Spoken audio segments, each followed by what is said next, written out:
It's the final chapter. I'm sorry, how much did it make? Okay, when we said final, we didn't mean final. No. We meant final as in this year. Friday the 13th Part 5. It was called Repetition. Actually, when I auditioned for it, so I didn't know it was a Friday the 13th movie or anything to that nature. I just knew it was Repetition, a horror film. And so I actually thought it was a comedy. They weren't saying that it was a Friday the 13th because at that time, I think it already had cult status, and they didn't want people like coming out and, wanting big money for this project. I went up to Boston to sign on as a director and writer. I believe I signed right there.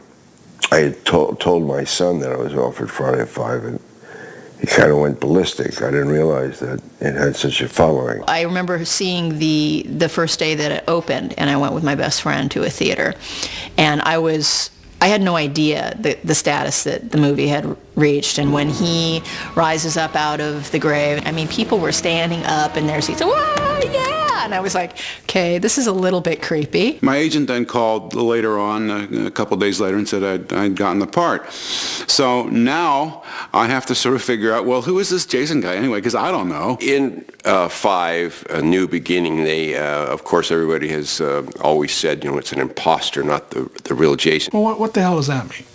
It's a guy in a hockey mask running around with a machete killing people. It's close enough. I had a Jason mask that had the little blue diamonds on it as opposed to the red. However, I did play the real Jason in a couple of the scenes where you see a flashback. So I really was wearing the original mask in a couple of the scenes. I learned a lot from Tom later about how stuntmen try to copy the guy that they're doubling. And which must have been a difficult thing for Tom if he was trying to do that all, because Tom and I are totally different. Actually, when I did the show, I wasn't trying to differentiate. I was trying to be Jason at all times, because the point of it was that this was a Jason character, and if the audience would buy that this is Jason, that's what we're looking for, and we'd reveal what it was later. It's the actor's problem, trying to figure what is going to make me want to kill all these people. All right, a tragedy. Okay, so we know what the tragedy is. Now we have to let that affect me as much as it can, and to drive Roy a little nuts. No, a lot nuts. And to where he got the idea to try to be Jason was in the news. He was counties away, but he was in the news, and everybody knew who he was. So he took on that, at least in my mind, we took on that idea to make him hide from the fact that he was doing it. So I'll just be somebody else.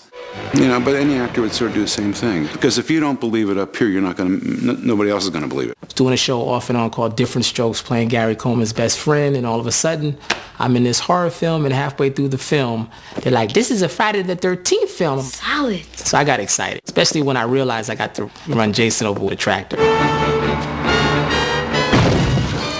I really drive that tractor? I'm not telling. I drove the tractor! Well, I love the red suit. I think they had 100 to 150 of those suits just on hand because there was a lot of fake rain. I think it had something to do with just blood and just me being covered in the blood. I like to say I was covered in the blood of Jesus personally, but that's my personal religious preference. Hi, Violet. Huh? Violet, you said too many places. Huh? The wardrobe called and said, we're going to go shopping. I got to pick the clothes. I got to pick the song that was in it. It's like it was very hands-on, and I was very much a part of bringing the character to life. My part of Violet didn't seem like a primary part in the film, but it's very interesting to see how much attention the dance scenes got. It's kind of a cross between pantomime and a robot. You're kind of acting out a drama, so you're listening to the words of the song and you got to act it out, Friday the 13th Part 5 has the worst reputation, bar none, of any of the sequels, and it's absolute bullshit. It has this incredible mix of just sleazy atmosphere, pitch black humor. As dark a humor as I've ever seen in any horror film. Oh, God! Bunch of pussies. And I think people weren't really ready for that. I think it was a complete tonal shift in many ways from the previous sequels, and they never went that way again. Part 5 probably for me was one of the most difficult scores, not because it was a hard score to write. It was difficult for me to wrap my head around what was going on. I always kept the idea of what Friday the 13th sounded like to be about Jason and try to keep that focus.